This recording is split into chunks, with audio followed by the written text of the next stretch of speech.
For years, Kodak Black and Johnny Dang had one of the most loyal partnerships in hip-hop jewelry. Johnny, that boy. Yes, sir. If it ain't broke, don't fix it. Then a wave of fake diamond accusations swept through the Houston jewelry world, and Johnny Dang found himself with a choice: go quiet or fight back. Just copy and do it right for your customer. Respect your customer, respect. This is what actually happened when Kodak Black and the King of Bling got pulled into hip-hop's biggest jewelry scandal. How two separate stories got stitched into one. The story starts in 2020. That year, Kodak Black found out that Walmart was selling Sniper Gang chains, merchandise tied directly to his brand, without his authorization. He did not let it slide. He threatened to sue the retail giant over the counterfeit product. The chain was fake, the branding was his, and he was not going to let someone profit off a knockoff version of his name. That incident matters because it sets a pattern. Kodak Black has a documented history of reacting when anything he considers an attack on the authenticity of his brand surfaces. The reaction is not verbal, it is not calculated, it is immediate. Then comes 2026. Someone pulls out a diamond tester near Kodak's chain. He does not stand still. He reacts physically, swinging at the person running the test, and makes clear that what is being tested is not just the diamond, it is his character. He says it is testing his gangster, not his chain. That reaction is the closest thing to a terrifying warning in this story. It is not a warning directed at Johnny Dang. It is a warning to anyone who thinks they can pull out a tester in front of Kodak Black and challenge the authenticity of what he is wearing. Now here is where the timelines intersect. At the same time that clip of Kodak reacting to the tester starts moving through social media, a bigger and older controversy has already taken shape, one that involves not Kodak Black, but another Houston figure, Sauce Walka. And the target of those accusations is Johnny Dang. Sauce Walka, a Houston rapper and a 20-year associate of Johnny Dang, went public with a claim that Johnny had been selling lab-grown diamonds and passing them off as natural high-value stones. The accusation was that clients paid for VVS quality natural diamonds and received something else. Sauce Walka called it years of misrepresentation. He said it publicly. He said it on camera. Hip-hop media picked it up. Tester videos started circulating on TikTok and YouTube. The narrative linking fake diamonds to Johnny Dang spread across platforms in a matter of days. And then, right in the middle of all of that, Kodak Black went to Johnny Dang's shop and picked up his new Skittles grills. Side to side? Slowly. Side to side.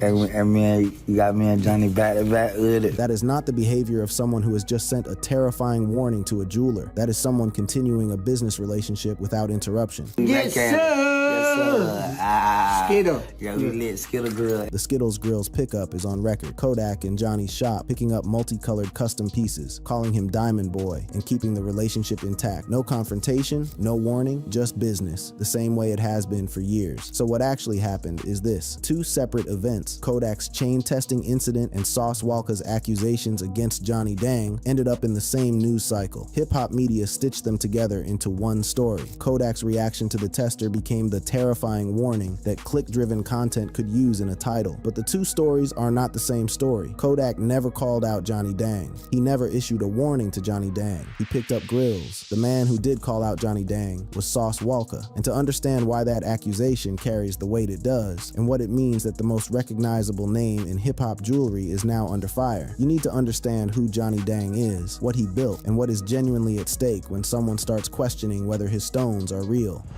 From a flea market to the King of Bling, the first thing Johnny Dang does in nearly every interview, every profile, every piece of content he puts out is tell you where he came from, not his background, as a credential. You asked to see the boss? I'm Johnny Dang, the King of Bling. Is it on the rock? He was born Jean Antoine in 1973 in Dak Lak Province, Vietnam. His grandfather and father were both jewelers. He grew up in a rural village without reliable electricity, learning to work with his hands using tools that most Western craftsmen would consider primitive. He did not grow up near luxury. He absorbed the trade through proximity and necessity, watching older men shape metal and set stones in conditions where precision had to substitute for technology. His father left Vietnam as a soldier who escaped by boat in 1987 and made it to Houston, where he opened a small jewelry repair shop. In August 1996, at age 23, Johnny arrived in the United States with his mother and siblings to reunite with him. Limited English, limited money, and a lifetime of jewelry knowledge he was about to put to work in a country that had no idea he was coming. So in Vietnam, when I grow up, saw them how to make jewelry. By his second day in America, Johnny was already at a Houston flea market running jewelry repairs alongside family. He was earning as little as $35 a day at the start. He worked repairs and custom work through nights, built a word-of-mouth reputation in the local immigrant community and beyond, and by 1998 had put together enough to open his first store, TV Jewelry, in Sharpstown Mall on the south side of Houston. Kodak Black, who has been visiting that shop for years, knows the background well. In one clip documenting a visit, the conversation drifts to where Johnny is actually from, and Kodak's confusion about the specifics gives one of the most humanizing windows into their dynamic. Yeah, you know that. Back at it. Johnny doss not skip a beat. Vietnamese. Original, baby. So that ain't like, that ain't Korea. No. That's different from all that. Then came the relationship that changed everything. In the early 2000s, a Houston rapper and DJ named Paul Wall came through the shop. Wall was already embedded in the city's underground rap scene, connected to the Screwed Up Clique, pushing flyers, building connections, moving through the same rooms as Slim Thug, Mike Jones, and the emerging Southern hip-hop wave. He saw what Johnny was doing with grills, precision-fitted gold tooth cap, diamond settings done at a level nobody in the game was matching, and he recognized what he was looking at. Their partnership formed around 2002. The division was clean and complementary. Johnny built the pieces. Paul Wall moved them through his network. Wall brought the rappers in from the club and the studio. Johnny turned their mouths into something the world had never seen before. Non-invasive fittings, precision diamond settings, invisible sets, bust-down techniques that made each piece one of a kind. Together they took a niche gold tooth tradition and redesigned it from the inside out into something the entire country would eventually chase. A moment of irony sealed everything. In 2005, Nelly dropped a song called Grills, but the origin story of that track runs straight through fraud. Nelly had unknowingly purchased a counterfeit Johnny Dang grill, a knockoff sold by someone else. When Paul Wall found out on tour through T.I., he reached out, corrected the situation, and Nelly walked away with the authentic piece. That interaction led directly to Nelly inviting Paul Wall onto the track. Grills hit #1 on the Billboard Hot 100. It earned a Grammy nomination, and it planted Johnny Dang's name permanently into the DNA of hip-hop. The fake chain that started it all accidentally built the empire. From there, the client roster became a living record of hip-hop culture for the next 20 years. Snoop, P. Diddy, Rick Ross, the Migos, Lil Pump, Lil Wayne, Cardi B, Beyonce, Jay-Z, and through it all, a consistent face in the chair, Kodak Black. By 2016, Dang and Paul Wall opened the world's largest custom grills and jewelry store, Johnny Dang & Co., a $4.5 million, 14,000 square foot two-story facility in Houston with in-house manufacturing, a showroom, and a wall of fame lined with molds from every major client who had ever sat in the chair. The speed of production became its own legend. Where other jewelers sourced from manufacturers and marked up the difference, Johnny Dang built his own manufacturing floor and kept the process in-house. Cutting out every layer between design and delivery meant faster production, lower cost, and direct control over every stage of quality. A piece that would cost 3 to 4 times as much from a competitor could be done in-house in 2 to 3 days. From a $35 a day flea market job to a multi-million-dollar manufacturing operation serving the biggest names in music, the arc of that story became its own kind of brand. Johnny Dang was not just selling jewelry, he was selling the proof that the American dream still ran on skill, on consistency, and on showing up every day until something changed. That story, that mythology, is now the thing being put under pressure. Because the accusations that have surfaced in 2025 and 2026 are not just about diamonds, they are about whether every version of that story that has been told was built on something real.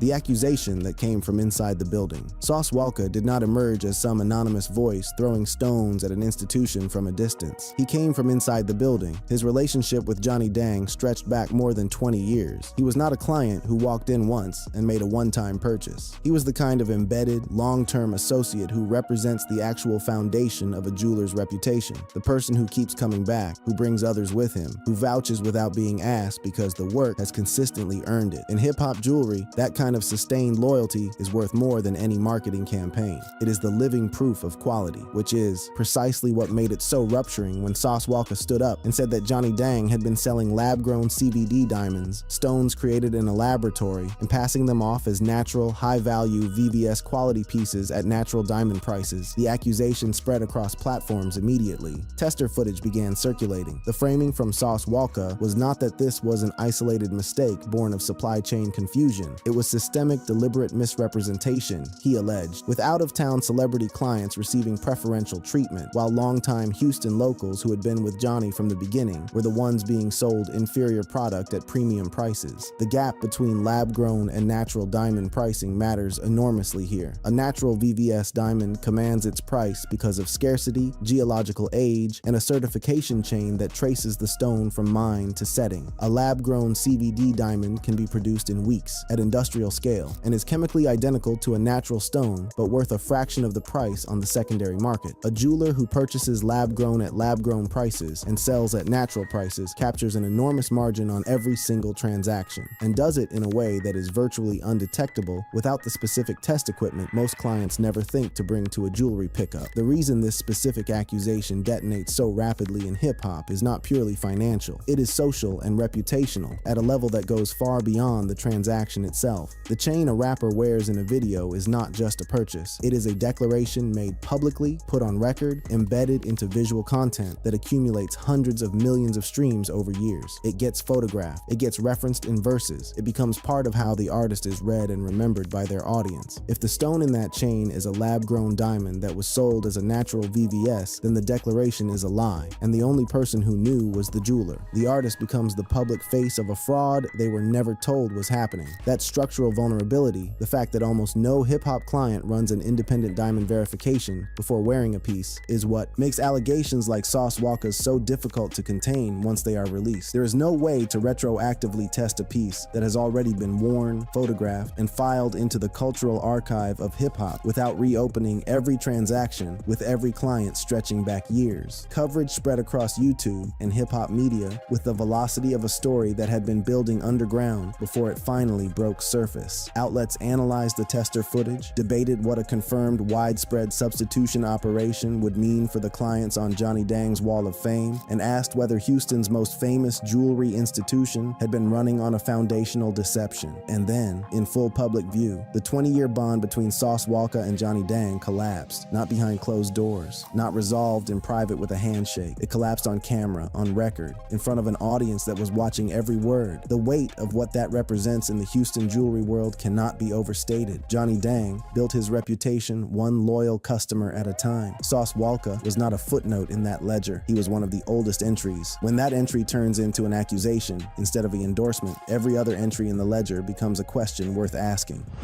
Johnny Dang fires back. When the accusations started piling up, Johnny Dang did not retreat. He did not go quiet while lawyers managed the fallout. He met the storm head-on with the same confrontational energy he had been channeling into his work for 30 years. He posted videos denying the claims. He called out the Chinese manufacturers producing counterfeit versions of his designs and flooding the market with knockoffs that were being resold as authentic Johnny Dang pieces. He offered free replacement pieces to anyone who could bring him proof of a fake sold under his name. He pointed at his GIA certified inventory on camera and called it verifiable. He positioned himself not as the source of an authenticity problem, but as a victim of it, with his designs being copied and his name being dragged by people who had never built anything close to what he built. And then he addressed Sauce Walka directly, on camera, on The Art of Dialogue. No representative, no lawyer, no prepared statement. Johnny Dang talking. He starts with the history, not as sentiment, as weight. 20 years in Houston's jewelry world is not background. It is a dynasty. It is measured in hundreds of transactions, late nights, referrals, handshakes, and pieces that went into music videos and onto stages around the world. He anchors his response there because the accusation came from inside that history, and he wants everyone watching to feel the gravity of what is being dismantled. The line is deliberately precise. He is not framing this as a friendship betrayed. He is framing it as a clean, transactional business relationship that operated in good faith on both sides for 2 decades. He gave full value. He asked for full value. And now someone who benefited from that relationship is using his name in a way that undermines it. He even grants the obvious, that clients buy jewelry from multiple jewelers. That is how the industry works. He has no problem with Sauce Walka spending money wherever he chooses. The problem is what Sauce Walka said publicly about the transactions they shared. Then, the edge enters the room. What Johnny Dang is defending in that moment is not just reputation in the abstract. It is the commercial asset that his entire operation is built upon. The King of Bling title is not a marketing slogan. It is the product itself. When a client pays 6 figures for a piece piece from Johnny Dang & Co. They are paying for the name as much as the stones. The name is the guarantee. The name is the premium. Strip the name of its credibility, and the pricing model that sustains the whole operation begins to collapse. He goes back to the origin, deliberately. He is reminding everyone watching that this name was built at $35 a day in a flea market, that it took 30 years to construct, that someone who wore the credibility of that name publicly, who let the Johnny Dang guarantee attach to their own image and pieces, is now the one trying to dismantle it. He then reveals what he had actually been doing for Sauce Walka, even after the accusations began. He says he called him to go to dinner. He says he offered to bring Sauce Walka's girlfriend into a nail salon venture so they could build something new together. He says he had already started designing a custom grill for him, special diamond sizing, built for precision so it would not be too heavy or bulky, engineered to last years without damaging the mouth. The response did not erase the damage. By the time a counter-argument arrives in the social media cycle, the original claim has already traveled, but the video gave Johnny's loyal client base something concrete to hold, a forceful direct denial from the man himself, unfiltered, on record, with the weight of 30 years in the game behind every word. Now here is the contrast that defines this whole story. While Sauce Walka was burning down 20 years of shared history on camera, Kodak Black was at the shop, back at it. The same two words that described their entire relationship. Kodak's chain testing incident, the moment that became conflated with this story, was a separate event rooted in his own documented sensitivity around anything that treats the authenticity of his name or brand as open to question. It was not about Johnny Dang. His reaction was for the person holding the tester, not for his jeweler.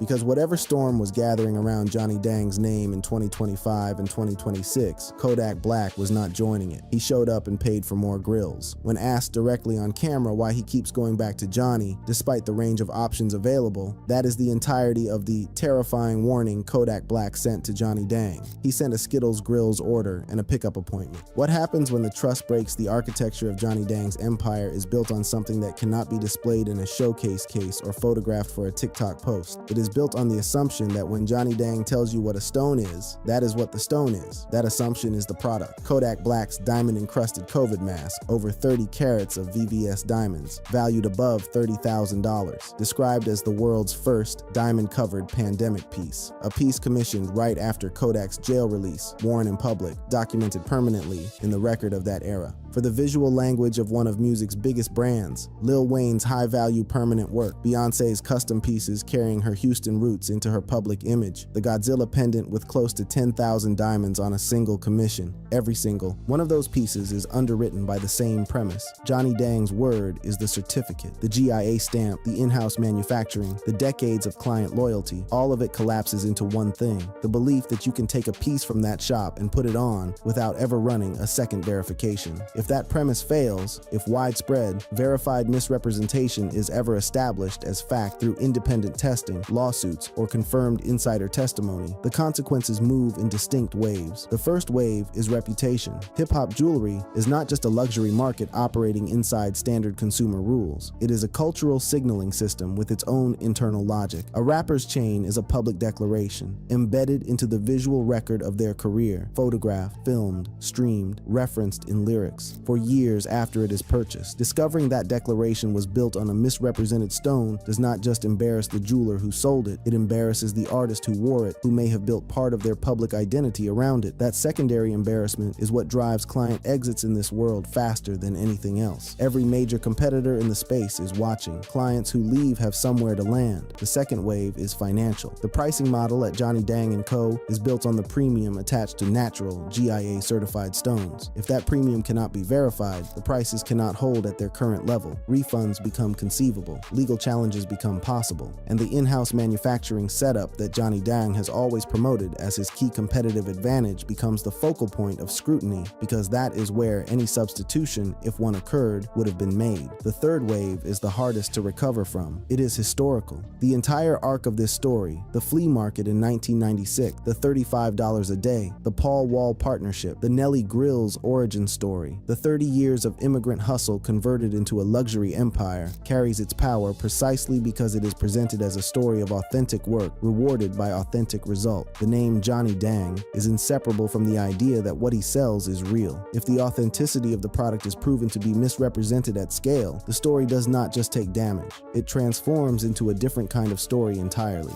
As of March 2026, none of the core accusations from Sauce Walka have been independently verified. No major lawsuits have been filed by high-profile clients. No mass exodus from Johnny Dang's roster has been documented. Kodak Black continues to do business with him, but something has changed at a structural level that cannot be undone. Before 2025, the default assumption around Johnny Dang's work was authenticity. Clients walked in, paid, walked out wearing pieces, and the question of whether what was said inside was what the receipt said was not a question anyone asked out loud. The trust was ambient. It was the water. Now the question has been asked publicly by someone who had 20 years of standing to ask it. And once a question like that has been asked, once the assumption of authenticity has become a thing that needs to be defended instead of simply inherited, it cannot be unasked. The story of Kodak Black and Johnny Dang and fake chains is really a story about what happens when the unspoken contract at the center of hip-hop jewelry culture, the one that says, "I trust you, so I won't verify," becomes visible to everyone at once. Kodak Black's answer to that contract is the same as it has always been. "Thank you, appreciate you, long time, my man." The real warning in this story, the one that matters for the future of the industry, was not issued by Kodak Black. It was issued by the moment itself, the moment when the most trusted name in hip-hop jewelry started having to explain what his diamonds are instead of just showing them. For now, the answer from Johnny Dang's oldest clients is still the same. Back at it.